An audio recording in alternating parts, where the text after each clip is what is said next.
শুভ সকাল বন্ধুরা, সুন্দরবন জেলার একটি ছোট্ট গ্রাম থেকে আপনাদের সবাইকে জানাচ্ছি অনেক অনেক ভালোবাসা। তো আজকে এখান থেকেই আমার ভিডিওটা আমি শুরু করছি। তো আজকে দেখুন সকাল সকাল আমি এইদিকে ছাগলটা বার করে নিয়ে মাঠে বেঁধে আসবো ঘাসে, তো ওই জন্য নিয়ে যাচ্ছি। তো ছাগলের একটা বাচ্চাও হয়েছে, তো জানেনই তো আপনারা সবাই যারা আমার ভিডিও দেখেন রেগুলার। তো আজকে সকালে জামা কাপড়গুলো আগে আমি ধুয়ে দিয়েছিলাম উঠেই আগে, তো ওই জন্য একটু দেরি হয়ে গেল ছাগলটা বার করতে। তো অন্যদিন তো ছাগলটা বার করে আপনাদের সাথে শেয়ার করি না, বাঁধাটা দেখাই। তো আজকের জন্য আমি আজকে ভাবলাম যে ছাগল বার করাটাও একটু দেখিয়ে দিই আপনাদের সাথে। তো দেখুন এই যে ছাগল নিয়ে চলে এসেছি।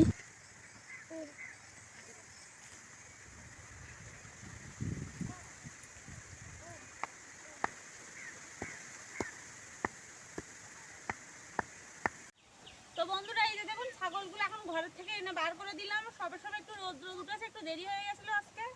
তো দেখুন এই যে বার করে দিয়েছি। ওই যে আমার সমুখ খেলতে দেখুন ছাগলের সাথে, ছাগলের বাচ্চার সাথে কিছুক্ষণ খেলে নিয়েছে।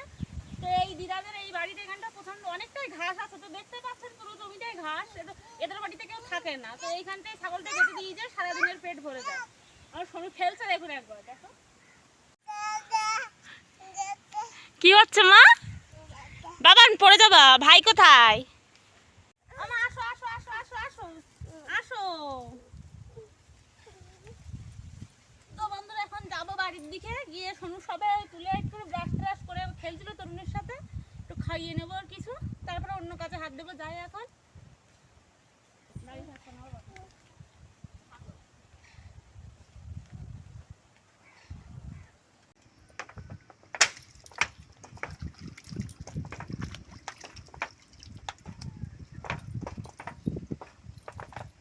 হাতটা ধুয়ে নিলাম, ছাগল বেড়েছে যেহেতু ছাগলের দড়ি ধরেছি। এবার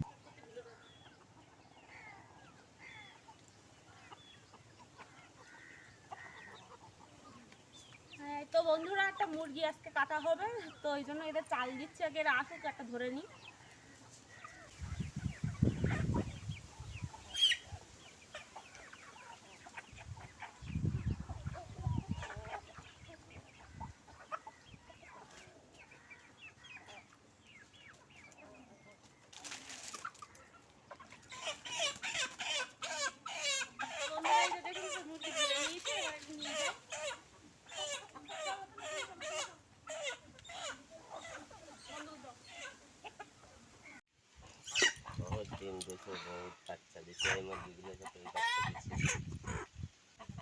তো সঙ্গী সাথী যারা দেখুন সবাই এখানে দাঁড়িয়ে দাঁড়িয়ে দেখছে এই মুরগিটার, ওদের হয়তো একটু খারাপ লাগছিল।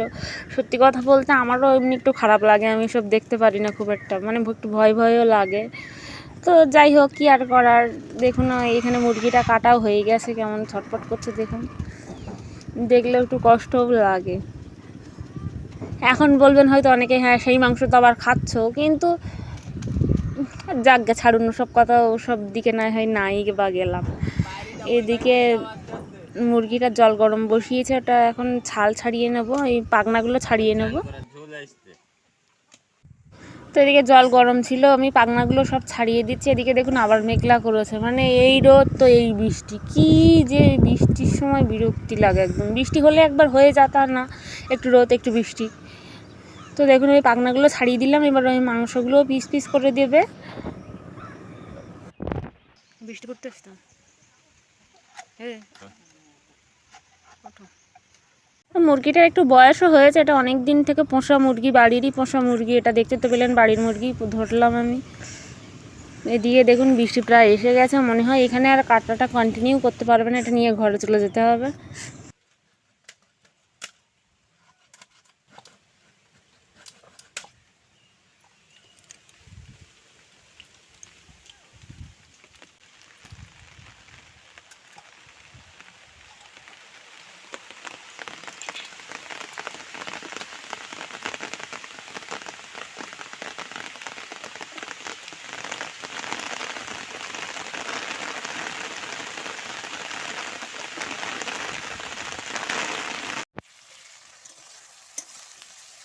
তো বলতে না বলতে বৃষ্টি চলে এসেছিলো, দেখলেন তো। আর ওখানে কাটতে পারলাম না, ঘরে এসে কেটে তারপরে এখন মাংসটা বসিয়ে দিয়েছি। আজকে রসুনগুলো থেঁতো করে নিয়েছি, বাটিনি।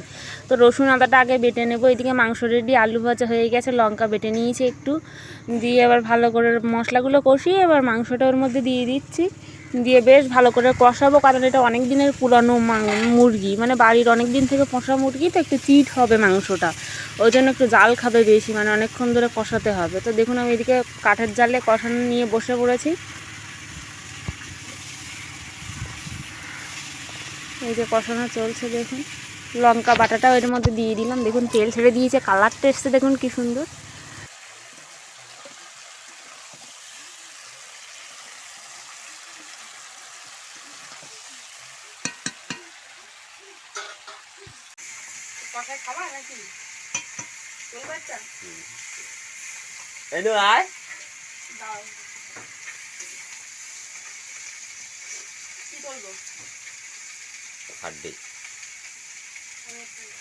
তো এদিকে কষানো মাংস খাবে সোনু আর ওর বাবা, ওই জন্য ওদের জন্য একটু তুলে দিচ্ছি। তো প্রচণ্ড ঝাল হয়েছে, সোনুকে না ধুয়ে দিলে তো খেতে পারবে না। ও এমনি আমাদের তরকারি খায় ঝাল কম করে দিলে, কিন্তু আজকে একটু ঝালটা বেশি পড়ে গেছে, তো ওকে ধুয়েই দেবো। তো কষানো এখানে হয়ে গেছে, দেখুন আমি জলটা দিয়ে নিয়েছি, নিয়ে কিছুক্ষণ ফোটার জন্য ছেড়ে দেবো।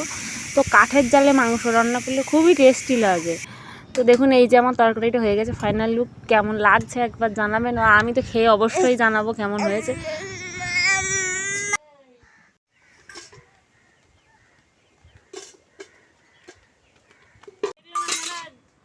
মুরগি মেরেছিলাম, বাড়ির মুরগি, দেশি মুরগি, তো রান্না বান্না করে এখন এসেছি, দেখুন হাঁড়ি কড়াগুলো ধুয়ে নিই।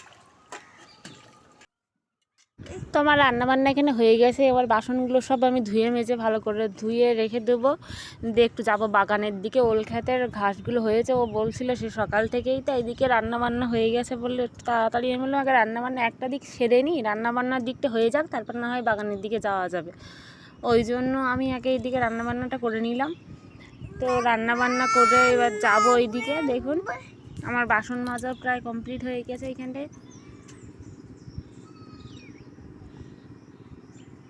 তো বৃষ্টিতে তখন দেখালাম একটু বৃষ্টি হয়েছে, তো বৃষ্টি হয়ে আবার রোদ উঠেছে, মানে এই রোদ বৃষ্টিরই খেলা চলছে কদিন, একটু করে বৃষ্টি একটু করে রোদ। তো বাসনগুলো একটু রোদ্রে দিয়ে নেবো, এখানে জলটা একটু ঝরুক কিছুক্ষণ। এটা আমাদের একটা উনুন, এখানে শীতের সময় রান্না হতো এই উনুনে, এখন বৃষ্টির সময় পড়লে এখানে ঢেকে রাখা হয়েছে। তো তারপরে আমি এই যে দেখুন ওল ক্ষেতের ঘাস বাছতে চলে এসেছি। ওল ক্ষেতের ঘাসগুলো পুরো লম্বা লম্বা আর বড়ো হয়ে গেছে দেখুন। তো এই ঘাসগুলো না বাছলে ওল হবে না ভালো রকম। কচুরমুখী ক্ষেতের ঘাসগুলো তো কিছু কিছু বাছা হয়েছে, এখনও আছে, কারণ অনেকটা ঘাস, এই একদিনে বাছা কোনো মতেই সম্ভব না, পুরো এঁটে গেছে। তো দেখুন যাই হোক কিছু বেছে রাখি, অল্প অল্প করে বাছতে থাকি। কচু ক্ষেতের ঘাস হাফ হাফ বাছা হয়ে গেছে, আর অল্প আছে, কচুর ক্ষেতের ঘাস বেশি নেই আর।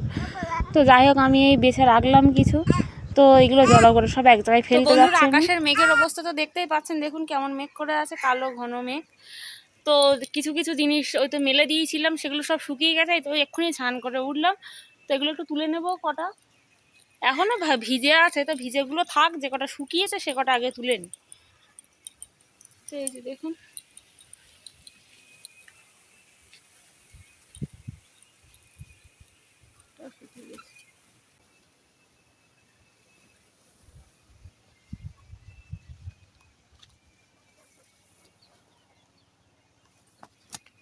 এগুলো তুলে নিয়ে এখন যাই দেখি। বাগানের মধ্যে সুন্দর একটা প্যান্ট পরে আছে কচু বাগানে, তো এগুলো তুলে নিয়ে এখন রেখে দেবো। আর এই যে দেখুন এখনও ভিজে আছে কিছু, তো আগে বৃষ্টি আসুক তারপর এগুলো তুলবো। তো মেঘ করেছে আকাশে ভালোই, বলতে বলতে বৃষ্টি এসেও যাচ্ছে।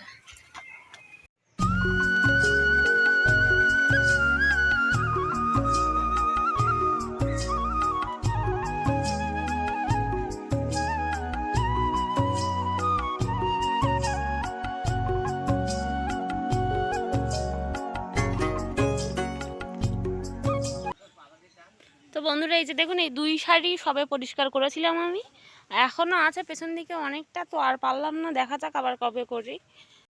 তো বন্ধুরা আজকের মতো ভিডিওটা এখানে এন্ড করছি, দেখা হচ্ছে নতুন একটা ভিডিওর সাথে। আপনারা অনেক ভালো থাকবেন ও সুস্থ থাকবেন। তো আজকের মতো এইখানেই এন্ড করলাম ভিডিওটা।